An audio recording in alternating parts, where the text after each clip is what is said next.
In this video, you will be guided through the process of replacing a mass airflow sensor on a Toyota Corolla 2006. The mass airflow sensor is usually positioned close to the engine, on the intake air tube or air filter housing. Refer to your vehicle service manual to find the exact location. Begin by initiating the removal process. Confirming that the engine has cooled down for safety reasons is essential. Then, disconnect the negative terminal of the vehicle's battery to cut off the power supply. Next, unplug the electrical connector of the mass airflow sensor. Proceed to loosen the securing bolt of the sensor and remove the sensor from the intake tube. Moving on to the inspection phase, check for loose hoses, cracks, holes, or other new sensor damage.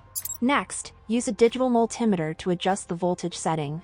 Connect the positive lead to terminal 3, VG, and the negative lead to terminal 2, E2G, and blow air into the mass airflow sensor. Then, set the DMM to its own mode, and measure the resistance between the terminal. The resistance must be within 2.21 to 2.69 kilo-ohm. If the voltage does not fluctuate and the resistance between THA and E2 is higher than 2.69 kilo-ohm, replace the sensor with a new one. Now, we'll move on to the installation phase. Start by gently inserting the mass airflow sensor into the intake air manifold, ensuring a snug fit. Proceed to tighten the bolt securely to hold the new mass airflow sensor in place.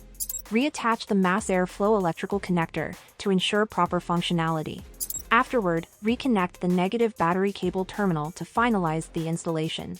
That concludes the complete procedure for replacing a mass airflow sensor of Toyota Corolla 2006.